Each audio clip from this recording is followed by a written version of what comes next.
Remember, when they attacked Africa, they did not attack Africa physically. They did not attack Africa educationally. They attacked Africa spiritually. Jomo Kenyatta said when the European first came to Africa, the Africans had the land and the white man had the Bible. White man told him to close his eyes, get on his knees and pray. Jomo said when the black man opened his eyes, the white man had the land and the black man had the Bible. We have bought into a story that we told them. They have twisted it. They got it twisted. We have now bought that story back. What we call the African and the communities that that person lived in is where the concept of religion comes from.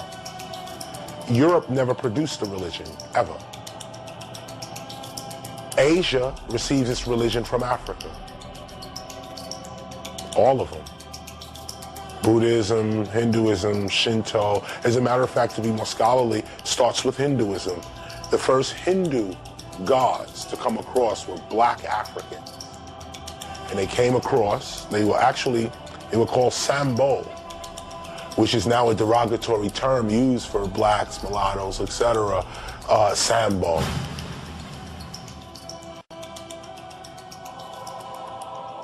I said Judaism, Christianity, and Islam are merely fragments from the periphery of the African spiritual system that you call voodoo. People said, you can't even go there with that. I can go there with that.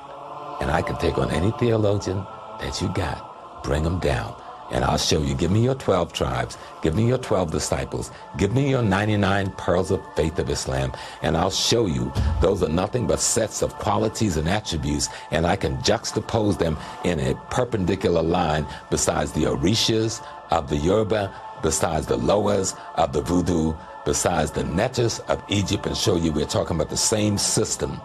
Jesus is a name which did not come into existence in the English form until the 1600s. The letter J was not invented until the 1600s. Let me say this again. Now, the letter J was not invented until the 1600s. So the reality is Jesus is not the name of that person. His name is an Amharic name, Yeshua. 1482, Leonardo da Vinci was commissioned to paint a painting of Christ and the 12 disciples. This was 1482, 10 years before Columbus set sail, because that painting would be the greatest weapon used in colonialism, and still is right now, because many black people around the world still have that original Last Supper. And so when Leonardo was asked to paint that picture, he got his uncle to actually sit in, and this is an historic record. He got his uncle to sit in and pose as Christ, and he got 12 criminals from a local jail who happened to be available to sit in as the 12 disciples.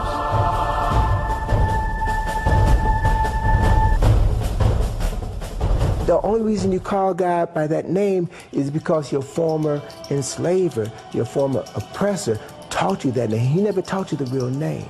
He never gave you the keys to the power to free yourself spiritually, so that you are now spiritually or religiously still a slave. The African population in North America is the third largest black population in the world in any geopolitical state. Why don't we have a single word out of one of our language for God that we use? The Arabs use their word for God. The Jews use their word for God. The Catholics use their word for God. The Japanese use their word for gods. The African is the only population that don't have an African word for God. Yet, studies coming out of Geneva over the last 30 years prove that we are the most spiritual people in America, in the world, not just America. We worship with a greater propensity than any other people in the world, but we don't have a single word in our language for our divine. The word Christ is a title. It's not a name. Christ means the anointed one. And there were many people before the birth of Jesus who also bore that title, Christ. There were 16 people who were known as Christ. So Jesus was the last of saviors of mankind, saviors of a group of people who were known as Christ. when you talk about the image of Christ. It is important that we no longer ascribe to the European image of Christ. Why? Because the brain is a associating organism. It stores everything as pictures. And because it is associating, if you force feed an African child that Christ is white, because the brain associates, as that child begins to grow, the brain will associate white Christ with white people. And so if white Jesus is God, then white people must also be the gods of humanity. And so guess what? The power in the painting is transferred to the people who resemble that painting. And so it is difficult to pray to a white Jesus and not in some way feel inferior to white people. And that's why when I talk to Christian ministers, I often tell them you have to change these pictures. They say it don't matter. Of course it matters. Why do you think the European went around the world and systematically altered the image of Christ in every major cathedral, every major church, every corner of the globe? Because it is difficult to oppress a people whose image of the God doesn't look like the oppressor. But when God and the oppressor look one in the same, then the people will come to believe that the oppression was ordained by God. What we find is that in this story that came out of Kemet, after Set reconstituted the body of her husband Asar, the spirit of Asar came and impregnated his virgin wife, Aset. And then 9 months later, the virgin Aset gave birth to her son, Heru. And Heru was born 4,000 years ago on December the 25th.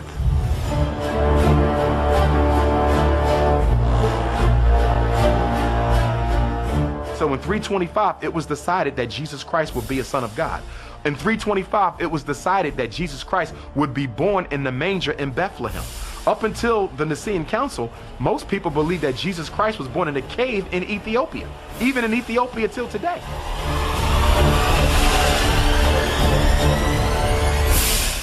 Christmas was not celebrated in December 25th. For hundreds of years, it was celebrated in August. They moved it to December 25th because that's the Egyptian celebration of the birth of the son of the sun.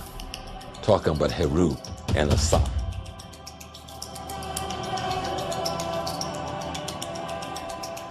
The image that we have of Santa Claus is the rosy-cheeked European jolly guy, and that image was created sometime in the early 1800s.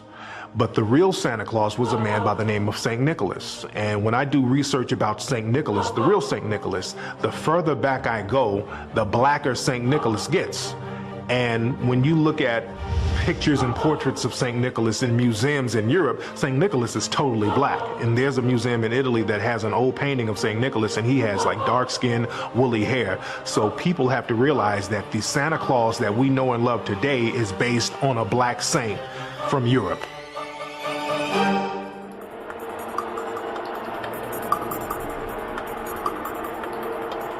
The Council of Nicaea was an effort by Constantine to control the people through military and through religion. Whoever can control your concept of God has a weapon more powerful than any physical weapon, than any sword, any gun, any atomic weapon. Whoever controls how you relate to the unseen presence of God will not only control you, but can control your children and your children's children. So it was at the Council of Nicaea that the Constantine, this emperor, needed to find a way to consolidate his power, because the people that he conquered in various parts of the world had different religions, different ideologies. And it was at Nicaea where he brought together these theologians, these scholars, if you will, to hammer out one uniform theology that everyone would follow. And if Constantine could convince people to take Jesus as God on earth and change that he was a human being, then they could take over the control of the Catholic Church and make one. So they invited. And one of the priests was an African known as Arius, Bishop Arius. There's a book called Blacks Who Died for Jesus by Mark Hyman. Gives the story of Arius. Arius now gets word that Constantine knows Arius is coming to dispute this. Because he's saying, how are you going to tell people this? Nobody's going to believe that story. That Immaculate Conception? Come on, that's written on the walls of Egypt. That's a mythology, that's an analogy. You're not supposed to believe that story. That's a nice story to live by, that each and every one of us has Jesus within us and every birth is an Immaculate Conception. But there was no one boy born as the Son of God to free. Come on, you can't constantly say, look, come on over here. Nice here, I'm going to talk to you. He found out that he was going to be assassinated. So he fled into Europe with his followers. Arius and his followers became known as the Aryans. Wouldn't Hitler have a heart attack if he knew who the real Aryans were? They were a bunch of black folk. Everybody who was worshiping Isis and dealing with mostly a Kemetic religious philosophy, they said, we can't do this. This is ridiculous. This reminds me, there's no man called Jesus Christ. We ain't never heard of him. Well, Jesus Christ will take Hesus, which was the sun god in the West, and we'll take Christos, which was the sun god in the East, and we'll put them together. We'll have a name. And so what did he do? A man named Apollonius of Tyana, at that time, who had studied philosophy in Kemet, was teaching. He was a healer, working miracles. He was a hero at that time. So he became the template for Jesus Christ. The first slave ship, the first ship that was used to bring Africans from the continent and transport them across the Americas, was known as the good ship Jesus. And as Alex Haley said when he did his research for Roots, he said that traditionally, when Africans were loaded on the slave ships, the captain in his log would see to it that the first two people loaded aboard those slave ships were a man and a woman, and they were recorded in the ship's log as Adam and Eve. The African priests were always smarter than the European thief. Always remember that. The thief is never smarter than the one he or she is taking from. The one he or she is taking from is a superior being. That's why you're stealing. This is the whole point to why you're taking.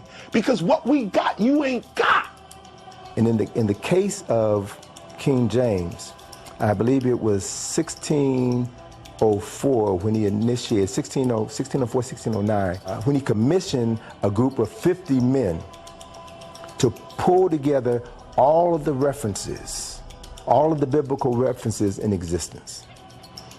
And one of the men who, it is said, participated in this project was the most prolific writer of the English language at that time, a young poet by the name of William Shakespeare. William Shakespeare did work on that project, but as with many religious works that were commissioned during that era, none of the authors were allowed to put their signatures on their works. So artists, being the creative people that they are, found creative ways of putting their signatures. In Psalms 46, verse 3, and Psalms 46, verse 9. 46 word from the beginning of Psalms 46 is the word shake. The 46 word from the end of Psalms 46, 9 is the word spear, Shakespeare's name. Now, if you look at other versions of the Bible, not the King James Version, but other versions of the Bible, you won't find that same correlation, only in the King James Version. We are so far removed from the reality of our African spirituality. And until we cast aside that white God, we can't be free.